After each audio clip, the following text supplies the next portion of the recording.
Ketika kita terjatuh, kita bangkit lagi. Nah, saya selalu ingat, bangkit sebelum terjatuh. Nah, itu yang menjadi motivasi saya kalau ingin sukses ya kita harus terus bangkit. Kita selalu belajar karena dimanapun kita berada dan kapanpun kita tuh proses belajar dan belajar dan belajar.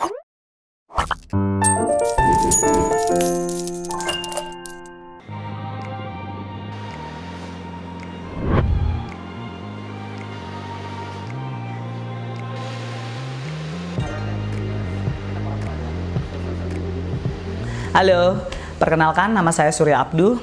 Saya seorang fashion designer. Saat ini saya menggeluti dunia fashion di bidang wastra Indonesia. Tentunya di busana pengantin. Saya menjalani dunia fashion dalam pekerjaan saya ini kurang lebih sudah 6 tahun. Berawal dari membuat busana untuk teman-teman sampai akhirnya merambah seperti saat ini. Wah, kalau perjalanan untuk karir itu sangat banyak sekali ya. Awalnya saya menjadi seorang fashion stylist. Saya kerja untuk beberapa stasiun TV dan freelancer untuk beberapa PH juga. Palu gadalah, kamu butuh apa aja saya ada. Tapi seiring berjalannya waktu, karena saya lulusan fashion designer dari Institut Kesenian Jakarta, saya berpikir kalau saya tidak menjadi desainer, kayaknya saya akan merasa sekolah saya sia-sia. Sebenarnya nggak ada yang sia-sia, cuma harus lebih diruncingin lagi. Tujuan awal sekolah fashion design tentunya pengen menjadi seorang fashion designer. Sampai akhirnya ya pelan-pelan saya bikin karya dan akhirnya karya saya bisa diterima oleh teman-teman saat ini. Nah, Surya Abduh ini mungkin salah satu desainer yang mungkin bisa berbeda dengan yang lain ya. Saya sekitar tahun 2017 saya berpikir, awalnya kan saya membuat koleksi lace, beading, payet, mostly dari kebaya pengantin pada umumnya. Sampai akhirnya saya berpikir kalau saya terus-terusan seperti ini, saya akan menjadi second opini. Terus saya menciptakan masterpiece. Masterpiece pertama saya itu Tenggelam Dalam Rindu. Saya hanyut dalam sebuah kerinduan, di mana kerinduan itu harus kita bayar. Nah, rindu dalam berkarya yang harus saya wujudkan lewat masterpiece itu. Yang saya beri tagline, melukis menggunakan benang. Sebenarnya kalau untuk semua karya, semuanya sangat berkesan ya, karena semua memiliki cita rasa masing-masing. Semuanya itu ada personal dari setiap klien ataupun setiap selebriti, mereka punya personal masing-masing. Jadinya satu dengan yang lain, kalau ditanya yang berkesan, semuanya sangat berkesan.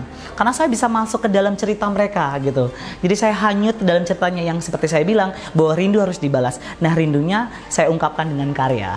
Saya berpikir saya harus menciptakan sesuatu sehingga bukan hanya untuk pamer ya, tapi saya pengen menunjukkan bahwa apa yang saya kerjakan, apa yang saya buat itu harus bisa berkesan.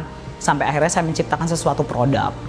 Dan inilah bagian dari ini loh Surya Abduh. Saya mengesampingkan masa lalu di underestimate atau apa, karena masa lalu buat saya untuk ditertawakan aja. Karena dianggap saya mungkin waktu itu belum siapa-siapa, terus kemudian kita punya suatu kesalahan dan akhirnya suatu kesalahan kecil dibesar-besarkan, dan itu juga tidak akan pernah lupa. Tapi dari situ saya harus bangkit. Ketika kita terjatuh, kita bangkit lagi. Nah, saya selalu ingat, bangkit sebelum terjatuh. Nah, itu yang menjadi motivasi saya kalau ingin sukses ya kita harus terus bangkit. Kita selalu belajar karena dimanapun kita berada dan kapanpun kita tuh proses belajar dan belajar dan belajar. Jadi mengawali sebuah bisnis itu jangan pernah takut. Jangan takut tidak punya modal, jangan pernah takut menghadapi sesuatu kegagalan nantinya. Udah dipikirkan panjang-panjang, hadapi aja. Saya salah satu pebisnis yang mungkin mengawali proses dari bisnisnya itu dari nol. Mungkin secara kasarannya itu seperti mengandalkan bernafas dengan dengkul gitu kan. Saya mengawali bisnis ini tanpa modal sama sekali. Saya yakinkan 1 orang, 2 orang dengan kemampuan komunikasi saya, bagaimana saya bisa menyampaikan apa yang ingin saya kerjakan, saya sampaikan. Nah, setelah mereka bisa yakin dengan marketing saya, dari situlah saya berpikir bagaimana setelah saya meyakinkan mereka, saya harus tunjukkan dengan karya saya. Sebenarnya cara yang paling ideal untuk meraih mimpi, untuk mewujudkan mimpi itu dari hal terkecil, dari sesuatu yang kita suka.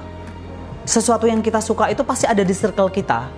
Apa yang ada di samping kita, apa yang ada di dekat kita. Lakukan yang terbaik yang ada di sekitar kita. kembangkan. Nggak usah terlalu jauh-jauh, nggak usah muluk-muluk. Contoh simpel ini mungkin agak-agak melenceng sedikit ya. Dulu saya menggapai mimpi tentang dunia fashion. Itu banyak sekali. Saya pengen, saya bahkan bikin karya sosok kebule-bulean, sosok kebarat-baratan. Tapi pada kenyataannya, lihat, tidak ada yang menerima karya saya. Bukan tidak ada yang menerima, tetapi belum diterima karya-karya saya. Tapi ketika saya kembali ke harfiahnya, kembali ke tanah lahir saya mencintai karena saya dari orang Jawa, saya menciptakan produk Jawa. Akhirnya disitulah orang-orang pada suka dengan karya saya dan sampai akhirnya saya dikenal oleh banyak orang. Awalnya saya tuh mulai bingung kalau saya membuat kebaya atau baju pengantin les, beading, payet, saya tidak ada bedanya dengan desainer-desainer lain. Sampai akhirnya saya coba menggali kerinduan saya, menggali mimpi saya, gitu, menggali sesuatu yang saya pengen menjadi seseorang pencipta karya. Bukan second opini, tapi mungkin opini pertama yang didatangi oleh orang gitu kan. Nah, sampai akhirnya saya riset ke beberapa kota. Di situ saya teringat foto masa lalu pernikahan ibu saya. Saya sangat ingat sekali. Mungkin memang visualnya tidak ada di sini gitu kan. Tapi saya sangat ingat sekali foto lembaran pernikahan ibu saya. Bagaimana ibu saya bisa membuat busana pengantin dengan cita rasa yang sangat luar biasa di tahun itu.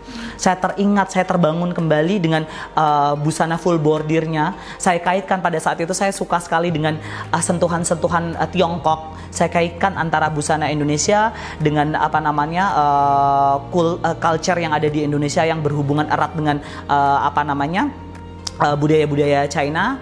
Akhirnya saya kemas menjadi satu, terciptalah karya baru masterpiece dari Surya Abduh. Satu, yang paling utama, jangan pernah takut. Jangan pernah takut itu dalam arti jangan takut gagal, jangan takut apa namanya dengan kesulitannya, jangan pernah takut untuk apa namanya mengambil resiko-resiko baru. Terus yang kedua, apa namanya, selalu semangat, pantang menyerah. Yang ketiga, apa namanya, konsisten dalam berkarya, konsisten dalam berbisnis. Dan yang keempat, bangkit sebelum terjatuh.